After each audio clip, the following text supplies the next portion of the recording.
Student, I am Gobinda. Welcome to GS academy. Student, তোমাদের রেলের group D পরীক্ষা কিন্তু খুব শীঘ্রই হতে চলেছে। তো আশা করি তোমরা সকলেই সায়েন্সের জন্য একটা ভালো প্রিপারেশন তোমরা কিন্তু তৈরি করেছো। তো যারা যারা সায়েন্সের প্রিপারেশন ভালোভাবে তৈরি করেছো তারা অবশ্যই এই ভিডিওটা দেখার সময় প্রত্যেকটা প্রশ্নের অ্যান্সার নিজে করার চেষ্টা করবে, এবং যার কোনো কোনো জায়গায় সায়েন্সের কোনো কনসেপ্টে যদি ঘাটতি থেকে থাকে তবে আমি আশা রাখবো যে এই ভিডিওর মাধ্যমে তোমরা সেটা পূর্ণ করতে পারবে। ঠিক আছে? তো এইখানে মূলত তোমাদের যে কোশ্চেনগুলো করানো হবে সেগুলো এনসিআরটি এবং PYQ বেসড কোশ্চেন। ঠিক আছে? তো খুবই ছোট ছোটই ভিডিও প্রথমের দিকে রাখবো, তারপরে আস্তে আস্তে আমি শেষের দিকে বড় বড় ভিডিও করব যেখানে ফিজিক্স, শুধুমাত্র ফিজিক্সের কোশ্চেন, শুধুমাত্র কেমিস্ট্রি কোশ্চেন এবং শুধুমাত্র বায়োলজির কোশ্চেন দেয়া থাকবে। ঠিক আছে? তো শুরু করা যাক আজকের প্রথম কোশ্চেন। কি বলছে? ত্রিভুজাকার কাঁচের প্রিজমের দুটি পার্শ্বীয় পৃষ্ঠের মধ্যবর্তী কোণকে কি বলা হয়? তাহলে কোনো একটা যদি প্রিজম হয়, ত্রিভুজাকার প্রিজম মানে মনে করো এই রকম ধরনের যদি আমি একটা প্রিজম নিই, তাহলে এই দিকে একটা এরকম তল পাবে আর এই দিকে একটা তল পাবে, তাই না? এরকম। তাহলে এই যে দুটো তল, সেই দুটো তলের মধ্যের যে কোণ তাকে কি বলে? সেটাকে বলা হয় নতিকোণ, না বিচ্যুতি কোণ, না ভূমিকোণ, না প্রিজমের কোণ। কিন্তু প্রিজমের দুটো পার্শ্বীয় তলের মধ্যবর্তী কোণ, তাহলে এটাকে প্রিজমের কোণ বলা হয়, যেটাকে এ দিয়ে আমি কিন্তু ডিনোট করতে পারি। ঠিক আছে? এছাড়া এক্সট্রা বেশি কিছু আসে না, চ্যুতি টুতির উপরে তোমাদের যেহেতু সিলেবাসে নেই, তার জন্য এর থেকে আর বেশি কিছু জানার দরকার নেই এখানে। হ্যাঁ, চলে আসি। আচ্ছা, শুধুমাত্র একটা কথাই আমি বলবো এখানে, যে আলোকরশ্মি যখন পড়ে প্রিজমে তখন কিন্তু এটা 7টা বর্ণে কিন্তু ভেঙে যায়, তাই না? এরকমভাবে ভেঙে যায়, এবং 7খানা বর্ণ ভেঙে যাওয়ার পরে কার ডেভিয়েশন কেমন হয় সেইটা সম্পর্কে জানতে হবে তোমাদের। তাহলে ডেভিয়েশন কেমন হবে সেটা কিন্তু বেনিয়া সহকলা হিসাবে, হ্যাঁ, তোমরা যেটা ভিপজিওর পড়ে থাকো, বেনিয়া সহকলা, বেনিয়া সহকলা এরকমভাবে হবে। মানে কার বিচ্যুতি সব থেকে বেশি হবে? সব থেকে বিচ্যুতি বেশি হবে বেগুনি বর্ণের। বেগুনি বর্ণের বিচ্যুতি সবচেয়ে বেশি। বেগুনি,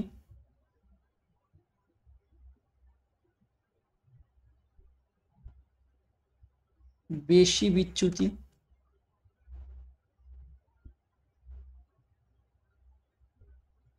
আর সব থেকে কম বিচ্যুতি কিসের হবে? লালের বিচ্যুতি সবচেয়ে কম। ঠিক আছে? এর জন্য তোমরা জানো যে লাল যেহেতু ডেভিয়েট কম হয় বা বিচ্যুতি যেহেতু কম হয়, লালকে কিন্তু সিগনালে কোন রং ব্যবহার করা হয়? লাল রং ব্যবহার করা হয়। ঠিক আছে? রেড। এর পরের প্রশ্নটা দেখো কি বলছে। কাঁচের প্রিজমের মধ্য দিয়ে যাওয়ার সময় নিচের কোন রঙের আলোর ন্যূনতম কোণে বাঁকে? বাহ, একদম সুন্দর। আগেই কনসেপ্ট পড়ে নিলাম আর এখানেই আমার সেই প্রশ্ন চলে এসেছে। কোন আলো ন্যূনতম কোণে বাঁকে? তাহলে ন্যূনতম কোণে বাঁকে তোমরা কি পড়লে একটু আগে? লাল। কিন্তু অপশানে তো লালই নেই এখানে। তাহলে আমি ওই সিকোয়েন্সটা পড়বো, বেনিয়া সহকলা, বেনি আ স ও ক লা। আচ্ছা, তাহলে লাল অপশানে নেই, কমলা অপশানে নেই, আচ্ছা হলুদ আছে অপশানে, তাহলে হলুদ হয়ে যাবে উত্তর। ঠিক আছে? অপশান অনুসারে এখানে কাজ করতে হবে। বাকি দেখতেই পাচ্ছ, নীল অপশানে ছিল, তারপরে তোমার সবুজ অপশানে ছিল, আর বেগুনিও অপশানে ছিল। কিন্তু এগুলো যেহেতু এর আগে হয়ে যাচ্ছে, হলুদের আগে, তাহলে এগুলো উত্তর হবে না। চলে আসি তারপরের প্রশ্নে।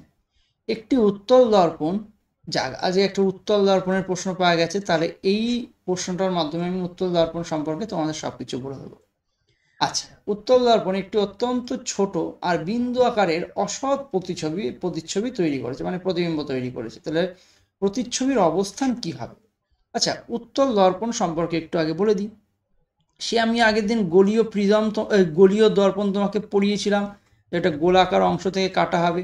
এবার এইটা কাটা হলে কোনো গলীয় মানে অংশ থেকে যদি কাটার পরে এই পাশটা ঘষে দেওয়া হয়, তাহলে এটা হয়ে গেল কি উত্তল দর্পণ। অর্থাৎ এই দিক থেকে যদি আলো এসে পড়ে, এই দিক থেকে আলো এসে পড়ে প্রধান অক্ষের সমান্তরালে, তাহলে এইটা এইরকমভাবে প্রতিফলিত হবে কিন্তু, এবং সেক্ষেত্রে মনে হবে যেন এইটা এইরকম ভিতরের কোনো একটা বিন্দু এইখান থেকে প্রতিফলিত হচ্ছে। অর্থাৎ এটাকে আমি কি বলবো, এফ বলবো। এটাকে আমি কি বলবো, এফ বলবো, ঠিক আছে। ফোকাস যে বিন্দু থেকে মানে প্রতিফলিত হচ্ছে বলে মনে হয় সেটাকে ফোকাস বলবো। এবং ফোকাসের ডবল দূরত্বে তোমরা সকলেই জানো কি থাকে, সি থাকে। ঠিক একইভাবে আমরা এই জায়গাটা আমি এখানে যদি মেরু ধরে নিই, মেরু বা পোল ধরে নিই, তাহলে একইভাবে এই দিকে আমি এইটাকে মনে করো ফোকাস ধরে নিলাম, আর এইটাকে আমি সি ধরে নিলাম, ঠিক আছে। আর এই দিকে একটা বিন্দু আমি কি ধরে নিচ্ছি, ইনফিনিটিভ ধরে নিচ্ছি, ইনফিনিটিভ। তাহলে গতকাল আমি দেখিয়েছিলাম আগের ভিডিওতে যে বস্তুর কটা অবস্থান হতে পারে, একটা দর্পণের ক্ষেত্রে বস্তুর কটা অবস্থান হতে পারে, 6টা অবস্থান হতে পারে। 1 2 3 4 5 6। তাহলে 6টা অবস্থানের নাম কি কি সেটাও তোমরা বলতে পারবে। এক নম্বরের নাম হলো অসীম। 2 নম্বরের নাম কি, 2 নম্বরের নাম হলো অসীম ও বক্রতা কেন্দ্রের মাঝে। 3 নম্বরে বক্রতা কেন্দ্রে। 4 নম্বরে হলো বক্রতা কেন্দ্র এবং এফ এর মাঝে। 5 নম্বরে আমি কি বলবো, এফ এ, বস্তু কোথায় থাকবে, এফ এ। 6 নম্বরে বলবো এফ এবং পোলের মাঝে। তাহলে অসীমে যদি বস্তু রাখো, তাহলে সেক্ষেত্রে উত্তল দর্পণের ক্ষেত্রে প্রতিবিম্ব কিন্তু ফোকাস তৈরি হয়, এবং এর যা আকার হবে সেটা একদম বিন্দু আকারের মতো, বিন্দু আকারের মতন, এবং সোজা প্রতিবিম্ব তৈরি হবে। আচ্ছা, আমি তোমাদের কি ট্রিক শিখিয়েছিলাম, সোজা মানেই কি, সোজা মানেই কিন্তু সৎ। সোজা প্রতিবিম্ব মানেই কি, সৎ বলবে, যে সৎ বা বাস্তব বলবা, হ্যাঁ একই কথা। তাহলে অসীমে রাখলে ফোকাসে তৈরি হবে এবং সব একদম বিন্দু আকারের। তারপরে যখন আরেকটু সামনে আনবে, তাহলে প্রতিবিম্ব এই দিকে একটু সরে যাবে আর একটু বড় হবে, তারপরে প্রতিবিম্ব আর একটু বড় হবে, তারপরে প্রতিবিম্ব এরকম আর একটু বড় হবে। এইভাবে 1 2 3 এইভাবে করতে করতে 4 এর মধ্যেই থেকে যাবে, ঠিক আছে। মানে পোল আর কোথায়, ফোকাসের মাঝেই সব কটা প্রতিবিম্ব ঢুকে যাবে, এবং সব থেকে যদি ছোট বলো তাহলে সেটা কোথায় তৈরি হবে, ফোকাসে তৈরি হবে। তাহলে আমাকে বলেছে প্রতিচ্ছবির অবস্থান কোথায়, তাহলে আমি বলবো দর্পণের কোন দিকে বলো তো। এটা দর্পণের তো এই দিকে তো আলো পড়েছে, তুমি দেখতেই পাচ্ছ দর্পণের কোন দিকে আলো পড়েছে, এদিকে। তাহলে দর্পণের পিছন দিকে হলো প্রতিবিম্ব তৈরি হবে। তাহলে আমি কি বলবো, আয়নার পিছনে এবং এফ ফোকাসে কিন্তু তৈরি হবে। তাহলে অপশান বি হয়ে যাবে এক্ষেত্রে আমার সঠিক উত্তর। আশা করি বুঝতে পেরেছো তোমরা সবাই। এই যে ছবিটা, এই ছবিটাই হলো সব থেকে বেশি গুরুত্বপূর্ণ। যে এই ছবিটুকুই মুখস্থ রাখতে পারবে তারা আর কিছু করার দরকার নেই, সে ছবি থেকেই সব প্রশ্নের উত্তর দিতে পারবে। তোমাকে ডাইরেক্ট জানো তো প্রশ্ন আসে পরীক্ষায় যে উত্তল দর্পণের যদি ফোকাসে রাখা হয়। আর আচ্ছা, আর একটা কথা বলে দিই যে হ্যাঁ, ওটা যেটা বলছিলাম সেটা বলে রাখি আগে। ফোকাসে যদি কোনো বস্তু রাখা হয় তাহলে প্রতিবিম্ব কোথায় তৈরি হবে, তুমি সেই বলবে যে উত্তল দর্পণের ক্ষেত্রে তো যেহেতু সব প্রতিবিম্বই কি পোল আর ফোকাসের মাঝে আর দর্পণের উল্টো দিকে, আর কেমন সোজা আকারের হয়। আর সোজা মানে কি, অসৎ। আচ্ছা সরি, ভুল হয়ে গেছে এখানে বলা, সোজা মানে কি অসৎ, ভুল হয়ে গেছে এখানে বলাটা, হ্যাঁ। আর উল্টো মানে কি, সৎ, ঠিক আছে। সোজা মানে অসৎ।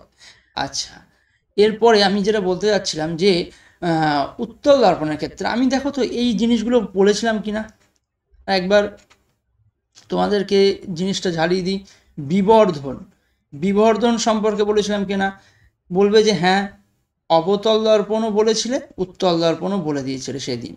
তাহলে অবতল দর্পণ, এখান থেকে প্রশ্ন মাস্ট আসবেই কিন্তু।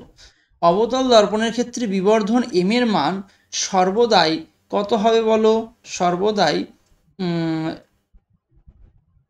লেস দেন 0, ঠিক আছে, মানে কটা পজিশনের জন্য, 5টি পজিশনের জন্য। আর একটি পজিশনের জন্য m গ্রেটার দেন কিন্তু 1 ছিল, তাই না? এটা অবতল দর্পণ। আচ্ছা, উত্তল দর্পণের ক্ষেত্রে আমি কি শিখিয়েছিলাম? তোমরা বললে দাও, উত্তল দর্পণে শিখিয়েছিলে বিবর্ধন m এর মান 0 থেকে 1 মধ্যে, সরি উল্টো লিখে ফেললাম তো, 0 থেকে 1 মধ্যে বিবর্ধন থাকবে, ঠিক আছে, 0 থেকে 1 মধ্যে। এবং সেক্ষেত্রে আমি কি বলতে পারি, এটা পজিটিভ, অলওয়েজ পজিটিভ। আর পজিটিভ মানে কি, সোজা, পজিটিভ মানে এই যে এই কথাটা বলতে পারো, পজিটিভ মানে সোজা, আর সোজা মানেই কি বলবো, অসৎ। বেশ, সব কিছু বুঝে যাচ্ছ।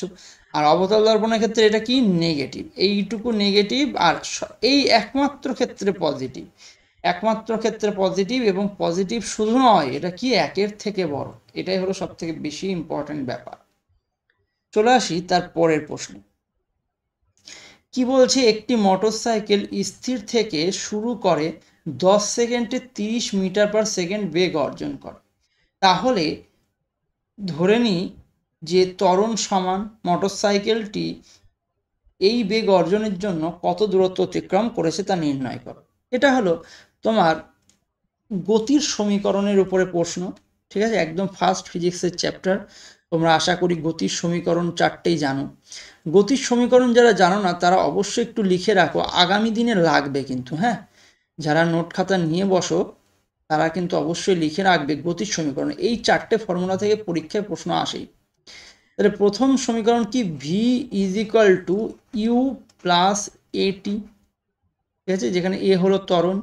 2 নাম্বার সূত্র কি, v square is equal to u square plus 2as, এ একটা ফর্মুলা। 3 নম্বর কি, 3 নম্বর হলো s is equal to ut plus half of a t square, এটা হলো 3 নম্বর ফর্মুলা। 4 নম্বর হলো এস টি, মানে টি তম সময়ে, টি তম সময়ে এটাকে কি বলে, এস টিকে কি বলে, টি তম সময়, লিখে রাখবে তুমি নিচে, হ্যাঁ, টি তম সময়ে অতিক্রান্ত দূরত্ব। এটার সূত্র হলো u plus half of a into 2t minus 1, ঠিক আছে। এই হলো ফর্মুলা, 4টে ফর্মুলা। এইগুলো আস্তে আস্তে প্রতিদিনই দেখবে ধীরে ধীরে তোমাদের প্রত্যেকটার উপরে 2-1টা করে প্রশ্ন আসতে থাকবে, এবং তখনই আমি তোমাদের সব কিছু জানিয়ে দেবো। আচ্ছা, এস মানে কি, দূরত্ব।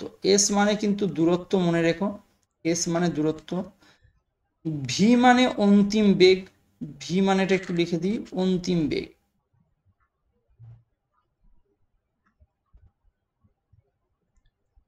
আচ্ছা, ইউ মানে কি, ইউ মানে প্রাথমিক বেগ, প্রাথমিক বেগ। এ মানে কি, এ হলো ত্বরণ, পাশে লিখে দিই, এ হলো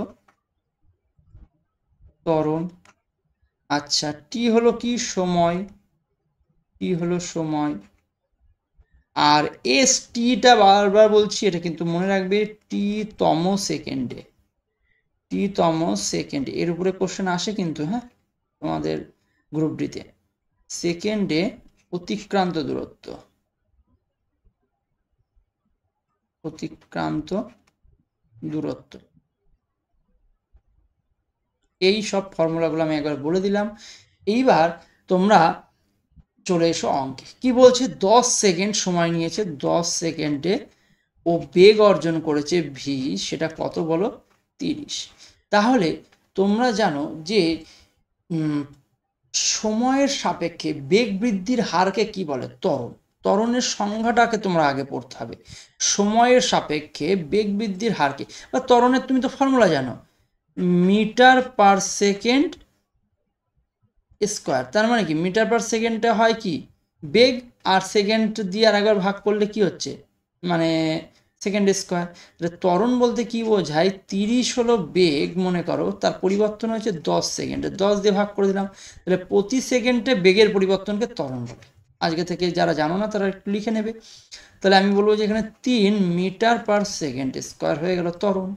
তাহলে আমার বলছে যে অতিক্রান্ত দূরত্ব বের করতে হবে, তাহলে এই ফর্মুলা 3 নাম্বার ফর্মুলা অ্যাপ্লাই করে দিই আমি। এস ইজ ইকুয়াল টু কি লিখবো অতিক্রান্ত দূরত্ব, বা তুমি 2 নাম্বার ফর্মুলাও ইউজ করতে পারতে, বুঝেছো? 2 নাম্বার ফর্মুলাও পরে দেখাচ্ছি, আমি 3 নাম্বারটা যেহেতু লিখে ফেলেছি এটা দিয়েই করে দিই। ইউটি প্লাস হাফ এ টি স্কোয়ার। আচ্ছা, ইউ মানে প্রাথমিক বেগ, এখানে তো 0 ছিল, প্রাথমিক বেগ কিছুই বলেনি, 0 হয়ে গেল, তাহলে এটা হাফ এ বলতে 3 আর টি বলতে কত সময় 10 সেকেন্ডে, তাহলে 10 10কে 100, 2 দিয়ে কাটলে 50 দুগুণে 100 আর 5 দিয়ে গুণ হলে 3 5 15, মানে 150 মিটার। এইটা হলো অপশান এ হলো সঠিক উত্তর। আর কেউ যদি বলতেন না আমি 2 নাম্বার সূত্র দিয়ে করব, তাহলে কি করতে, v square is equal to u square plus 2as। আচ্ছা, অন্তিম বেগ কত বলে দিয়েছে এখানে 30, তাহলে 30-এর স্কোয়ার করলে এখানে কত হবে 900। ইউ প্রাথমিক বেগ 0 প্লাস 2a বলতে ত্বরণ 3 আর এসি তো আমার বের করতে হবে, এস তো দূরত্ব, তাহলে তুমি বলে এস ইজ ইকুয়াল টু 900/3 দুগুণি 6 নিচে চলে গেল, তাহলে 6 15 90 150, যেটা খুশি সেটা করতে পারো। ঠিক আছে, চলে আসি আমি তার পরের প্রশ্নে। নিচের কোন বিবৃতিটি সঠিক নয়? তাহলে চলো বিবৃতি পড়ে দেখি। বিভিন্ন রঙের জন্য প্রদত্ত মাধ্যমে আলোর বেগ ভিন্ন। আচ্ছা, ভিন্ন ভিন্ন রঙের জন্য কিন্তু, হ্যাঁ, তাহলে কোনো একটা মাধ্যম দিয়েছি তোমাকে, মনে করো বায়ু মাধ্যমেই বলছে যে বিভিন্ন রং বলতে তুমি বলবা যে বিন্যাস সহকলা, ভিন্ন ভিন্ন রং, তাহলে ওদের বেগ কি ভিন্ন ভিন্ন হবে? সেটা হলো আমার এখানকার প্রশ্ন। অবশ্যই ভিন্ন ভিন্ন হবে, কেননা বেগ ভি ইজ ইকুয়াল টু কি এন ল্যামডার উপর ডিপেন্ড করে। এই ল্যামডা তো সবার আলাদা আলাদা, তাই না, মানে তরঙ্গ দৈর্ঘ্য, সুতরাং তরঙ্গ দৈর্ঘ্য যেহেতু সবার আলাদা আলাদা বিন্যাস সহকলার, তাহলে সবার বেগও পরিবর্তন হবে সেক্ষেত্রে, তাই তো, ভিন্ন ভিন্ন রঙের জন্য। তাহলে এটা কিন্তু ঠিক আছে, কোনটা সঠিক নয়। আচ্ছা চলো দেখে নিই তারপরের কোশ্চেন, পরের বিবৃতিটা। আপতন রশ্মি, প্রতিসৃত রশ্মি আর আপতন পৃষ্ঠের উপর অঙ্কিত লম্ব একই সমতলে থাকে। অবশ্যই, তাহলে এটা তো তোমার প্রতিসরণের কথা বলেছে। যখন এই যে কোনো একটা রশ্মি আপতিত হচ্ছে অন্য মাধ্যমের বিভেদতল থেকে, এই 2 মাধ্যমের বিভেদতল থেকে, ওর হয়তো এদিক যাওয়ার কথা ছিল, ও হয় দূরে সরে যাবে আর নয় কাছের দিকে সরে আসবে, এই তো দুটো ঘটনা করতে পারে।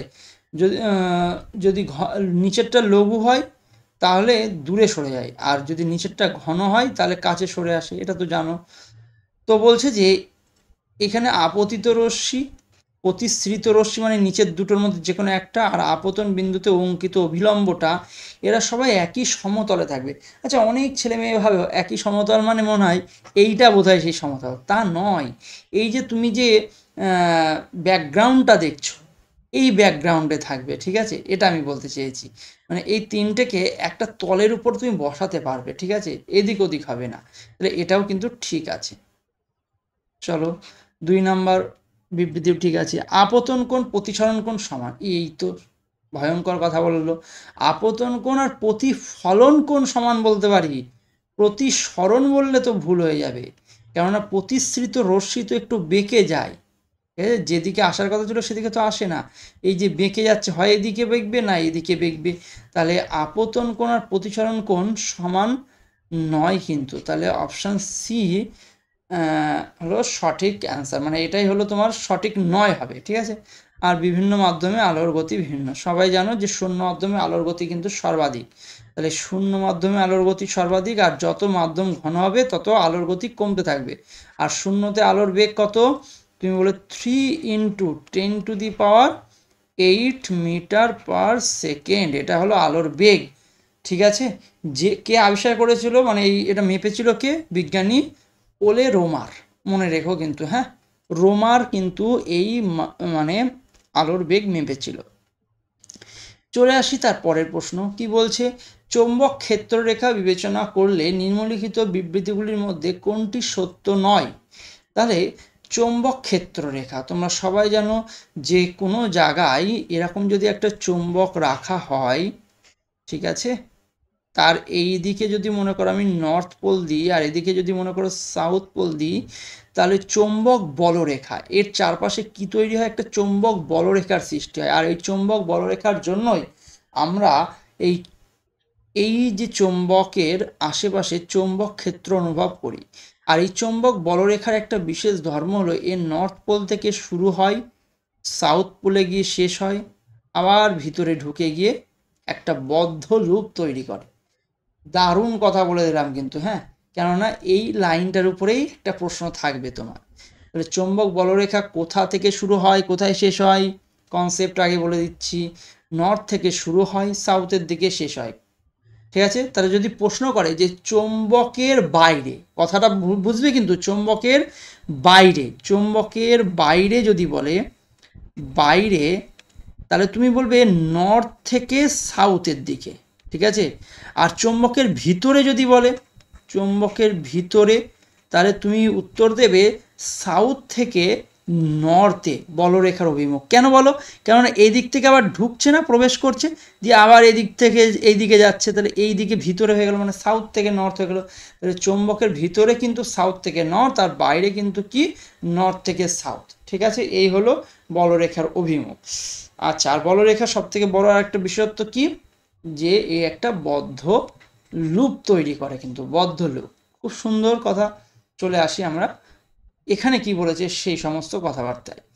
চৌম্বক ক্ষেত্রের আপেক্ষিক শক্তি বিদ্যমান এবং তা ক্ষেত্ররেখার ঘন সন্নিবেশের মাত্রা দ্বারা দেখানো হয়। একদম ঠিক আছে এই কথাটা।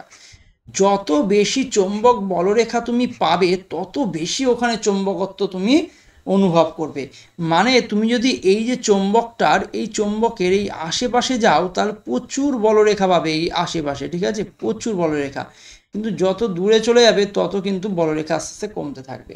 তাহলে ঘন সন্নিবেশের মাত্রা দ্বারা দেখানো হয়, তুমি বুঝতেই পেরেছো চৌম্বক ক্ষেত্রে আপেক্ষিক শক্তি। এবার বলছে চৌম্বক ক্ষেত্ররেখা সমান্তরাল, একদম চৌম্বক ক্ষেত্ররেখা কিন্তু সমান্তরাল, এবং সমান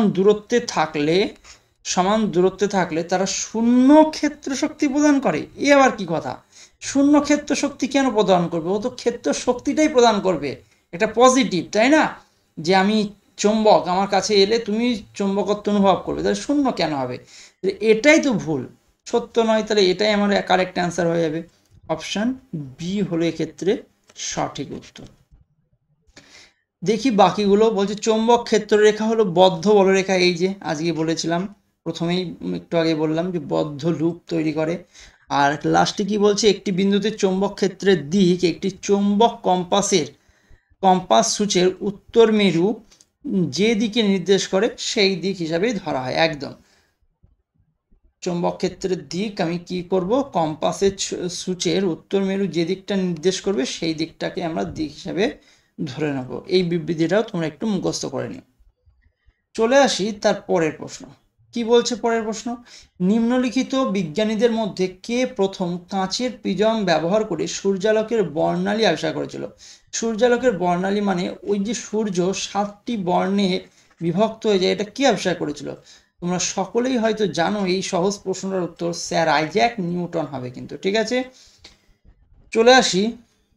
আচ্ছা, আর্কিমিডিস কি আবিষ্কার করেছিল? প্লবতা মানে বুঝতেই পারছো, কোনো একটা বস্তুকে জলে যখন ডোবানো হয়, তখন কোনো তরলে যদি ডোবানো হয়, তখন এ একটা ঊর্ধ্বমুখী বল অনুভব করে, ঠিক আছে, এটাকে প্লবতা বলে। আর্কিমিডিস এর উপরেই কিন্তু বিশেষজ্ঞ। সিবি রমন এফেক্ট তোমরা জানো। আর অ্যালবার্ট আইনস্টাইন অনেক কিছু আবিষ্কার করেছে, যার মধ্যে তোমরা E=mc² খুব ভালোভাবেই সকলে জানো কিন্তু, হ্যাঁ। তার মানে কোনো পদার্থকে যদি শক্তিতে রূপান্তরিত করা হয়, তাহলে সেটা কার সমান? এই সমান শক্তি কিন্তু উৎপন্ন করে, হ্যাঁ। চলে আসি পরের প্রশ্নে। বলছে এক বায়ুমণ্ডলীয় চাপের মান কত? এক বায়ুমণ্ডলীয় চাপ, যেটাকে কিনা প্রমাণ চাপ ধরে নেওয়া হয়, ঠিক আছে। এক বায়ুমণ্ডলীয় চাপ, এটাকে কিন্তু ধরা হবে এখানে এইটা, অপশান এ হলো সঠিক উত্তর। 1.01 ইন্টু 10⁵ -5 করে দিও না কিন্তু, দেখো অপশানে -5ও দিয়ে রেখেছে। 10⁵ পাস্কাল, ঠিক আছে। খুব গুরুত্বপূর্ণ, এটা অঙ্কের ক্ষেত্রে লাগবে কিন্তু। এর জন্য বলছি এই ডাটাটা এখনই মুখস্থ করে রাখো, হ্যাঁ। আগামী দিনে খুব ভালো ভালো মানে প্রশ্ন আসতে চলেছে। এত সুন্দর সুন্দর, আমাদের যদি তোমাদের একটা কথা বলে দিই, আমাদের যদি কেউ সায়েন্স স্পেশাল বুকটা নাও না, তার কিন্তু মানে তারাই নেবে, আমি বলবো অবশ্যই তারাই নেবে যাদের কিন্তু সায়েন্সের থিওরি ফুল কমপ্লিট, যারা শুধু প্র্যাকটিস করার জন্য বইটা নিতে চাও, তাহলে তাদের জন্য খুব কার্যকরী হবে। কেননা পুরো এনসিআরটিকে পুরো ঘেটে এবং প্রিভিয়াস ইয়ার পুরো ঘেটে এই বই কিন্তু বানানো হয়েছে। ঠিক আছে, চলে আসি পরের প্রশ্ন। আলোর গতি, আলোর গতি হলো কি বলছে, কাঁচের চেয়ে জলে বেশি। আমরা বললাম যে আলো কিন্তু যত ঘন মাধ্যম হবে তত আলোর গতি কিন্তু কমে যাবে। ঠিক আছে, যেহেতু শূন্য মাধ্যমে আলোর গতি সব থেকে বেশি, তাহলে কাঁচের চেয়ে জলে বেশি, কাঁচের থেকে জলে বেশি। হ্যাঁ, কাঁচের থেকে তো জল হলো কম ঘন, তাহলে এটাই তো ঠিক, কাঁচের থেকে জলে বেশি। পরে কি বলছে, বাতাস কাঁচ ও জলে একই না, এটা তো হবেই না। জলে বাতাসের চেয়ে বেশি, জলে বেশি কি করে হবে, জলে কম হবে, বাতাসে বেশি হবে, বাতাস যেহেতু লঘু। কাঁচের চেয়ে জলে বেশি, কাঁচের চেয়ে জলে বেশি, এটাও তো। আচ্ছা, greater in water than in glass, greater in glass, এইখানে না একটু বাংলাটা ভুল হয়ে গেছে। হ্যাঁ, এখানে বাংলা ভুল হয়ে গেছে, এইখানে বাংলাটা হবে জলে, গ্রেটার ইন গ্লাস কি দিয়েছে, greater in glass than water, জলের চেয়ে কাঁচে বেশি, এটার বাংলাটা ভুল হয়ে গেছে, জলের চেয়ে কাঁচে বেশি, কাঁচে বেশি। আর এর বাংলাও ঠিক আছে, ইংলিশও ঠিক আছে। ঠিক আছে, তাহলে আমার এই যে উত্তরটা কিন্তু অপশান ডি হবে আমার এক্ষেত্রে। হ্যাঁ, ইংলিশ অনুসারে। চলে আসি তার পরের প্রশ্ন। গোলাকার দর্পণের বিবর্ধনে একটি ঋণাত্মক চিহ্ন নির্দেশ কি করে? তোমরা জানো বিবর্ধনে আমি আজকেই শিখিয়েছি, বিবর্ধনের মান যদি নেগেটিভ হয় তার মানে হলো প্রতিবিম্ব কিন্তু উল্টো। কি বুঝবে, উল্টো। আর উল্টো মানেই তোমরা সাথে সাথে বলে দেবে, উল্টো মানেই হলো সৎ বা বাস্তব, সৎ বা কি লিখবো, বাস্তব। অর্থাৎ কি কথাটা, কি বাস্তব বা সৎ মানে কি, যেটা পর্দায় ধরা যায়, যেটা পর্দায় ধরা যায়। তাহলে চলো দেখি কি বলছে, চিত্রটি বাস্তব, একদম ঠিক। চিত্রটি অসৎ, বর্ধিত হবে, তা বলতে পারি না আমি।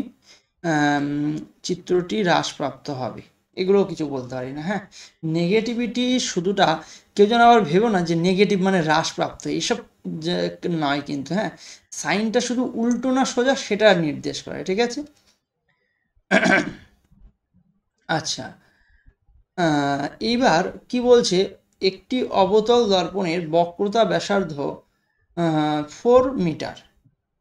আচ্ছা, আগের প্রশ্নে তোমাদের যদি আমি একটা এরকমভাবে প্রশ্ন করি, যদি বিবর্ধনের মান মনে করো -1.5 আছে, তাহলে বলবা যে এটা কিন্তু বর্ধিত। হ্যাঁ, এটা কিন্তু বর্ধিত। এম এর মান মনে করো -0.5 আছে, তাহলে এটা হ্রাসপ্রাপ্ত। তার মানে কি, বর্ধিত মানে কি, একের বেশি হলে বর্ধিত আর একের কম হলে হ্রাসপ্রাপ্ত। আর মাইনাস চিহ্নটা কিন্তু শুধুমাত্র জাস্ট উল্টো না সোজা সেটা বলতে চেয়েছে। এক্ষেত্রে দুটোই কি বলবো, উল্টো, এক্ষেত্রে দুটোই উল্টো। চলো দেখে নিই পরের প্রশ্ন। একটি অবতল দর্পণের বক্রতা ব্যাসার্ধ, আমি অবতল দর্পণের মানে ছবি তোমাদের দেখিয়ে দিয়েছি, আরও আজকে আর একবার একটু দেখিয়ে দিই, যাদের মুখস্থ হয়ে গেছে তারা একটু টেনে নেবে ভিডিওটা, মনেই আছে নিশ্চয়ই অবতল দর্পণ। এইভাবে আমরা কি করব, প্রতিদিন যখন আমি করাবো, করতে করতে তোমাদের বলতে বলতে এইসব জিনিসগুলো মুখস্থ হয়ে যাবে। আমি শুনছি কিছু কিছু স্টুডেন্টদের বলছে যে দাদা সায়েন্সটা কিন্তু উঠছে না। ঠিক আছে, সায়েন্স উঠছে না, তারা অবশ্যই কিন্তু কমেন্ট করে জানাবে এবং বন্ধুদের মাঝে শেয়ার করবে। যদি মানে একটু একটা কথা না বললেই নয়, আমার চ্যানেলের গ্রোথ রেট খুবই কম, যার ফলে আমার লাইভে এসে পড়ানোটাও সম্ভব নয়। সুতরাং যদি একটু গ্রোথ রেটটা বাড়ে তাহলে হয়তো ইউটিউব থেকে পারমিশন আমি পেয়ে যাব, যার ফলে তোমাদের কিন্তু একদম লাইভে এসে আমি সায়েন্সটা পড়াতে পারবো। তুমি কমেন্ট করবে এবং সেই কমেন্ট দেখে আমি তোমাকে এক্সট্রা কথাও আমি বলে দিতে পারি চাইলে। ঠিক আছে, তো অবতল দর্পণের ক্ষেত্রে কি বলছে, এইটা হলো ফোকাস এফ, এটা হলো সি, আর এইটা হলো ইনফিনিটিভ, তাই না? আর কি শিখেছিলাম, 1 2 3 4 5 6 6টা পজিশন আছে, 6টা পজিশনে যদি তুমি বস্তু রাখো তাহলে তোমার প্রতিবিম্ব কেমন তৈরি হবে বলেছিলাম, যদি অসীমে রাখো তাহলে ফোকাসে হবে আর এরকম উল্টো তৈরি হবে। তারপরে এই দিকে আরেকটু বড় হবে, তারপরে সিতে তৈরি হবে আরেকটু বড়, এবং এটা কি ইকুয়াল সমান হয় তাই না, বস্তুর আকারের সমান। তারপরে আরেকটু বড় হবে, আর এখানে সব থেকে বড় হবে 5 নাম্বার অবস্থানের জন্য, এটা 5 নাম্বার অবস্থানের জন্য তাই না। আর 6 নাম্বার অবস্থানের জন্য তোমাদের শিখিয়েছিলাম কি দর্পণের উল্টো সাইডে কিন্তু বস্তুর থেকে আকারে বড়। ঠিক আছে, তাহলে তুমি বলবে যে চিত্রটির কোথায় কি রেখেছে একটু দেখে নিই, আর পড়বো। হ্যাঁ, জানো তোমরা একটা কথা আমি বলে রাখছি যে অঙ্ক শিখতেই হবে, এরকম কোনো ব্যাপারই নেই যে এরকম একটা কোশ্চেন দিয়েছে মানে এটা অঙ্ক, এইভাবে ভাবার চিন্তা ভাবনা করো না যেন। হ্যাঁ, তোমরা দেখো ছবি থেকে উত্তর হয়ে যাবে বেশিরভাগ সময়।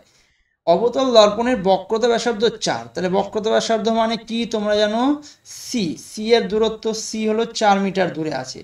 আচ্ছা, কোনো বস্তু দর্পণ থেকে 2 মিটার দূরে আছে, 2 মিটার দূরে মানে বস্তু দূরত্ব ইউ, যেটা কিনা এফ এ আছে তাই না। এফ তোমরা তো জানো সি এর হাফ কি হয়, এফ হয় না, সি এর হাফই তো এফ হয় না, সি কে যদি হাফ দিয়ে গুণ করি সেটাই তো এফ চলে আসবে তাই না। তাহলে আমি বলবো যে বস্তু রাখা আছে কত নাম্বার পজিশনে, 5 নাম্বার পজিশনে, 5 নাম্বার পজিশনে ফোকাসে। তাহলে চিত্রটি কোথায় হবে, চিত্রটি এই যে অসীমে চলে যাবে, আর সব থেকে বড় হবে 5 নাম্বার, এই যে এখানে লিখে রেখেছি। তাহলে ইনফাইনাইটি, এই যে অসীম হয়ে গেল, বি উত্তর হয়ে গেল আমার। চলে আসবে তার পরের প্রশ্ন। তার পরের প্রশ্ন কি বলছে দেখে নাও, বলছে যে বিচ্ছিন্ন শক্তি স্তরের নিউক্লিয়াসের চারপাশে ঘুরতে থাকা ইলেকট্রনযুক্ত পরমাণুর গ্রহগত মডেল কে তৈরি করেছিল। আচ্ছা, পরমাণুর মডেল নিয়ে ভিন্ন ভিন্ন বিজ্ঞানীরা তাদের ভিন্ন ভিন্ন মতামত প্রকাশ করেছিল, কিন্তু ভিতরে নিউক্লিয়াস আর চারপাশে যে গ্রহগুলো ঘুরছে, চারপাশে যে ইলেকট্রনগুলো ঘুরছে, এটা অনেকটা এই যে সূর্যের চারিদিকে বিভিন্ন গ্রহের ঘোরার মতন বিষয়। এই যে গ্রহগত মডেল, এই গ্রহগত মডেলটা কে দিয়েছিল, রাদারফোর্ড, থমসন, নিলস বোর না মেন্ডেলিভ। তাহলে এর উত্তর হবে কিন্তু বোর, নিলস বোর। তাহলে নিউক্লিয়াসের চারপাশে ঘুরতে থাকা ইলেকট্রনযুক্ত পরমাণুর গ্রহগত, তাহলে গ্রহগত বললেই কি উত্তর করে দেবে, নিলস বোর। মুখস্থ থাকে যেন, হ্যাঁ, খুব ইম্পর্টেন্ট আর খুব কোশ্চেন আসছে। দেখো পরবর্তী স্লাইডেই আমি তোমাদের সব কটা কনসেপ্ট আমি ভালো করে বলে দিয়েছি। দেখো জন ডাল্টন প্রথমেই দিয়েছিলেন পরমাণু সম্পর্কে তত্ত্ব 1808 সাল। সালগুলো না ইদানিং পরীক্ষায় যেন টিসিএস একটু বেশি জিজ্ঞাসা করছে, এর জন্য সাল যেন তোমার নোট খাতায় টোকা থাকে, ঠিক আছে। এবং এখানে আমি সব বলে দিচ্ছি। তাহলে ডাল্টনের অ্যাটমিক থিওরি কি বলেছিল, সব কটা কথা ভীষণ ইম্পর্টেন্ট। এখন দেখো প্রশ্ন কেমন হচ্ছে, এনসিইআরটিতে এই কথাগুলো লেখা আছে, বলছে যে এই কথাগুলো দিয়ে দিয়ে বলছে কোন বিবৃতিরা ভুল। তাহলেই কিন্তু যে এই কথাগুলো না পড়বে তার কিন্তু ভুল হয়ে যাওয়ার একটা বিশাল বড় চান্স আছে। তাহলে কি বলছে বিবৃতিগুলো, বস্তু ক্ষুদ্র অবিভাজ্য পরমাণু দ্বারা গঠিত, একদম মানে পরমাণুকে ভাঙা যায় না। ডাল্টন বলেছিল পরমাণুকে ভাঙা যায় না, কিন্তু পরবর্তীকালের পরমাণুকে ভেঙে দেওয়া হয়েছিল। প্রথমে সবাই জানো যে অণু, তারপরে কি অণুর পরে কি পরমাণু, পরমাণুর পরে কি electron, proton, neutron, electron, proton, neutron. আচ্ছা, প্রোটন আর নিউট্রনকেও ভাঙা যায়, প্রোটন আর নিউট্রনকে ভাঙলে কি পাওয়া যায়, কোয়ার্ক। কি পাওয়া যায়, কোয়ার্ক। তাহলে কাকে আর ভাঙা যায় না, ইলেকট্রনকে ভাঙা যায় না।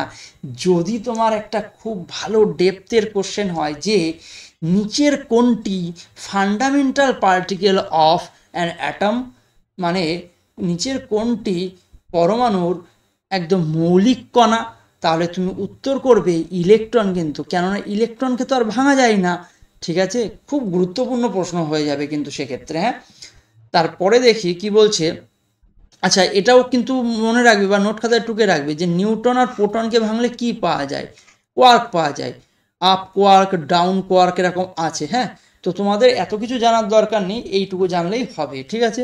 আস্তে আস্তে সে পরবর্তীকালে আমি আরও বলতে পারি চাইলে। একটি মৌলের পরমাণুর ভর ও গুণাগুণ একদম পরমাণুর ভর আর গুণাগুণ একই বলেছিল, রাসায়নিক বিক্রিয়ায় পরমাণুর সৃষ্টি বা ধ্বংস হয় না, এই কথাগুলো বলেছিল কিন্তু। হ্যাঁ, আর দেখবে তোমাদের আগামী দিনে যত প্রিভিয়াস ইয়ারের কোশ্চেন আনবো, দেখবে যে এইসব বিবৃতিগুলো থেকে ডাইরেক্ট প্রশ্ন এসেছে, ঠিক আছে। এরপরে চলে আসছি টমসন। টমসন 1898 সালে তার পারমাণবিক মডেল দিয়েছিল, এবং তার যে মডেল সেটাকে বলা হয় যে তরমুজের মতন মডেল, তরমুজ, ঠিক আছে, ওয়াটারমেলন মডেল বা তরমুজের মতন মডেল বলা হয়, বা আরেকটা নাম কি পাম অ্যান্ড পুডিং মডেল, ঠিক আছে। কি বলছে, পরমাণু একটি ধনাত্মক বলের মতো, যার মধ্যে ঋণাত্মক ইলেকট্রনগুলি ছড়ানো অবস্থায় থাকে, ঠিক আছে, যেমন ওই তোমার তরমুজের মধ্যে বীজগুলো ছড়ানো অবস্থায় আছে সেরকম বলেছিল, ঠিক আছে। তাহলে এরপরে কি বলছে, রাদারফোর্ড দিয়েছিল তার পারমাণবিক মডেল 1911 সালে, এবং 1911 সালে, হ্যাঁ, আর একে নিউক্লিয়ার মডেল বলে। মডেলটার নামও খুব গুরুত্বপূর্ণ কিন্তু, এই মডেলটার নাম নিউক্লিয়ার মডেল। পরমাণুর কেন্দ্রে ধনাত্মক নিউক্লিয়াস থাকে, যেখানে প্রোটন থাকে, আর ইলেকট্রনগুলো নিউক্লিয়াসকে প্রদক্ষিণ করে, এই হলো তার বিবৃতি ছিল। এরপরেই আসছে আমাদের এই বোরের কথা। বোর হলো 1913 সালে দিয়েছিল, হ্যাঁ, তার পারমাণবিক মডেল। সালটা একটু মুখস্থ করো। আচ্ছা, বোরের অ্যাটমিক মডেলকে তোমরা একটু আগেই পড়লে কি, গ্রহগত মডেল, গ্রহগত মডেল। তাহলে কি বলছে, এই যে এটা তো বিবৃতি পড়েই ফেলেছি, যে বিভিন্ন শক্তি স্তরে নিউক্লিয়াসকে প্রদক্ষিণ করে ইলেকট্রনগুলো, বিভিন্ন শক্তি স্তরে, মানে এরকম একটা নিউক্লিয়াস থাকবে, আর তার চারপাশে বিভিন্ন শক্তি স্তরের বিভিন্ন কি থাকবে, কক্ষপথ থাকবে, ঠিক আছে। এই প্রতিটা কক্ষপথে কি ঘুরে বেড়াবে, ইলেকট্রন ঘুরে বেড়াবে। তো এখানে আমি পরবর্তীকালে আমি আরও কোশ্চেন যখন নেব, তোমাদের সব শিখিয়ে দেবো কোনটা কোন স্তরে, কোন কক্ষপথ, কে, এল, এম, এরকমভাবে শেলের নাম করা হয়েছে, সেগুলো আস্তে আস্তে ধীরে ধীরে বুঝিয়ে দেবো। এরপরে ডি ব্রগলি 1924 সালে ম্যাটার ওয়েভ থিওরি দিয়েছিল। ও বলেছিল ইলেকট্রন হলো তরঙ্গ আর কণিকা দুটো রূপেই বিদ্যমান, ঠিক আছে। তারপরে হাইজেনবার্গের অনিশ্চয়তা নীতি 1927 সালে এসেছিল, ঠিক আছে। আনসার্টেনিটি প্রিন্সিপাল বা অনিশ্চয়তা নীতি কি বলেছিল, ইলেকট্রনের অবস্থান আর গতি, ঠিক আছে, ইলেকট্রনের অবস্থান আর গতি একসাথে নির্দিষ্টভাবে জানা যায় না, ঠিক আছে। এটাকে হাইজেনবার্গের অনিশ্চয়তা নীতি বলা হয়। এইটাও একটুখানি বিবৃতিটা মনে রেখো, ঠিক আছে। একসাথে কি বলেছে, ইলেকট্রনের অবস্থান আর গতি, মানে যদি কোনো একটা কক্ষপথে ইলেকট্রন কোথায় আছে এবং সেই জায়গাতেই সেটাও যদি ধরতে হয় আর সেখানে যদি গতি মাপতে হয়, সেটা কিন্তু সম্ভব নয়, এটাই বলেছিল হাইজেনবার্গের অনিশ্চয়তা নীতিতে। বলছে যে তার পরের প্রশ্ন কি বলছে, 4 ওহম রোধের একটি বৈদ্যুতিক গিজার প্রতি সেকেন্ডে 100 জুল তাপ উৎপন্ন করছে, এর মধ্য দিয়ে প্রবাহিত বিদ্যুৎ কত হবে, ঠিক আছে। খুব ভালো প্রশ্ন দিয়েছে। তাহলে অপশান 5 অ্যাম্পিয়ার, 50 অ্যাম্পিয়ার, নাকি হলো 25, নাকি হলো 2.5। তাহলে তোমরা যারা সূত্র জানো না তারা একটু এদিকে খেয়াল করবে। কোনো একটা ইলেকট্রিক তারের মধ্য দিয়ে যখন তড়িৎ প্রবাহ যায় আই মানের, তখন এতে না তাপ উৎপন্ন হয়, এটা আস্তে আস্তে গরম হতে থাকে। সেই তাপের পরিমাণটা আমরা জুলের ফর্মুলা থেকে পাই, H=I²RT। এই হলো তার ফর্মুলা, H=I²RT, যেখানে আই হলো প্রবাহ মাত্রা, আর হলো রোধ, আর টি হলো সময়। তাহলে আই যদি প্রবাহ মাত্রা হয়, আচ্ছা এখানে কি বলেছে, তাপ বলে দিয়েছে 100 জুল, তাহলে তাপের এদিকে আমি 100 জুল লিখে দিলাম, 100 জুল, এই হলো তাপ, মনে রাখবে, হ্যাঁ, এই হলো তাপ। আই হলো আমাকে কি বের করতে হবে, হ্যাঁ, I² বের করতে হবে। আর কত রোধ বলে দিয়েছে দেখো, 4 ওহম, তাহলে আমি এখানে 4 বসিয়ে দিই। টি কত সময় বলছে, প্রতি সেকেন্ডে মানে 1 বসিয়ে দেবো। তাহলে I² আমি বলবো 100/4 মানে 4 25 100, তাহলে I=5×5=25। তাহলে 5 অ্যাম্পিয়ার হলো আমার এখানে সঠিক উত্তর। আরআরবি টেকনিশিয়ান, এই বছর কিন্তু টেকনিশিয়ানের পরীক্ষায় এসেছে যেসব প্রশ্ন। কি বলছে, সূর্যালোকের বর্ণালী সংগ্রহের জন্য প্রথম কাচের প্রিজম ব্যবহার করেছিলেন কে? এটা তো আগেই বলে ফেলেছি, একটু আগেই, আইজ্যাক নিউটন। দেখো দুবার এসেছে। তারপরে বলছে নিচের কোন বিবৃতিটি সঠিক নয়? তাহলে বিবৃতিটা সঠিক নয় কোনটা সেটা আমাকে বের করতে হবে। বলছে একটি পরিবাহী রোধ তাপমাত্রার উপর নির্ভর করে না। যা, এটাই তো প্রথমেই ভুল। তাহলে কোনো একটা পরিবাহী, মনে করো এই একটা তার রয়েছে, সেই তারের মধ্য দিয়ে যে তারের যে রোধ মানে বাধা, সেই রোধ মানে কি, একদম সিম্পল ভাষায় বাধা, সেটা তাপমাত্রার উপর নির্ভর করে না বলছে। আচ্ছা শোনো একটা কথা বলি, তাপমাত্রা যদি বেড়ে যায় তাহলে না এর ভিতরে যে মানে কণাগুলো রয়েছে তার কিন্তু অ্যাটম যে রয়েছে তার না গতিশক্তি বেড়ে যাবে তাপমাত্রা বাড়লে। আর গতিশক্তি বেড়ে গেলে কি হবে, খুব ধাক্কাধাক্কি হবে এর ভিতরে। আর ধাক্কাধাক্কি যত বেশি হবে তত কিন্তু বাধার সৃষ্টি হবে, তাই না? বাধা বেশি হবে সেক্ষেত্রে। তাহলে রোধ তো তাপমাত্রার উপর নির্ভর করবেই, তাহলে এইটাই ভুল। আচ্ছা চলো, সঠিক না, অনেকগুলো বিবৃতি আছে, অপশানে তো লাস্টে দিয়েছে, তাই না? তাহলে এইটা কিন্তু সঠিক নয় প্রথমটা, তার মানে আমার অ্যান্সার হতে পারে অপশান 1, এইটা কিন্তু হতে পারে, এটা ভুল কিন্তু। হ্যাঁ, 2 নম্বর কি বলছে, একটি রোধের উপর দিয়ে ভোল্টেজ যত বেশি হবে তার মধ্য দিয়ে প্রবাহিত কারেন্ট তত বেশি হবে। আচ্ছা, ভোল্টেজ বাড়লে প্রবাহ বাড়বে তো অবশ্যই। ভি ইজ ইকুয়াল টু কি, v is equal two IR, তোমরা সবাই জানো। ভি বাড়িয়ে দিচ্ছ তাহলে আয়ও বেড়ে যাবে, এটা একদম সিম্পল কথা। আর রোধের এসআই একক কি, ওহম, একটা, এটাও ঠিক আছে। তাহলে ভুল কোনটা, অপশান এ ভুল ছিল, তাহলে অপশান বি হয়ে গেল এক্ষেত্রে আমার সঠিক অ্যান্সার। আচ্ছা, তো তোমরা প্রত্যেকে জানো যে আমাদের রেলওয়ে সায়েন্স, যেটা বাইলিঙ্গুয়াল বলতে ইংরেজি এবং বাংলা ভাষায় এই বইটা বার করা হচ্ছে, যেখানে আমি কিন্তু আগে থেকেই বলে রাখছি একটু অ্যাডভান্স লেভেলের স্টুডেন্টদের জন্য এই বইটা, যেখানে এনসিআরটি এবং মিক্সড আকারে কিন্তু সব কোশ্চেন রয়েছে, কোনো চ্যাপ্টার ধরে ধরে এরকমভাবে নেই, কিন্তু মোটামুটিভাবে আকারে সাজানো আছে, যে একই চ্যাপ্টারের কিছু প্রশ্ন পরপর অনেক কটা দেওয়া হয়েছে, তারপর আবার কিছু প্রশ্ন দেওয়া হয়েছে, যারা একটি উন্নত মানের স্টুডেন্ট। এবং এখানে যে প্রশ্নগুলো করানো হচ্ছে না, তোমরা কিন্তু সব এই বইয়েরই প্রশ্ন পাচ্ছ, ঠিক আছে? এখানে পুরো পরপর সিকুয়েন্সিয়ালি তোমাদের এই ভিডিওতেও কিন্তু পড়িয়ে দেওয়া হবে। সুতরাং তোমরা যদি এই ভিডিওটা পুরো প্রত্যেকে দেখো, প্রত্যেকে যদি এই ভিডিওগুলো প্রতিদিন দেখো এবং এই বইটা যদি তোমরা একটু নিয়ে নিতে পারো, তাহলে তোমাদের আগামী দিনে এই বছরের গ্রুপ ডি একদম নিশ্চিত বলতে পারি, ঠিক আছে? এত সুন্দর করে এই সায়েন্স বইটাতে প্রত্যেকটা মানে প্রশ্ন দেওয়া হয়েছে, কোন প্রশ্নগুলো যেগুলো তোমার আটকাতে পারে সেই ধরনের প্রশ্নগুলো দেওয়া হয়েছে। এবং তোমরা যদি অবশ্যই ভিডিও দেখো, তোমাদের প্রচুর কনসেপ্ট ক্লিয়ার হয়, প্রচুর। যারা এখনও সায়েন্স নিয়ে ভয় পাচ্ছ তারা অবশ্যই চ্যানেলটা আজই ফলো করো এবং সাবস্ক্রাইব করে রেখো। পারলে 2-1জনকে বন্ধুকে যদি তোমরা সাবস্ক্রাইব করে দিতে পারো এবং আমার চ্যানেলটা একটু যদি গ্রো করে, তাহলে আমি তোমাদের কথা দিচ্ছি লাইভে এসেও তোমাদেরকে আমি পড়িয়ে যাব, ঠিক আছে? তো আজকের ক্লাস এই পর্যন্ত, সকলকে ধন্যবাদ।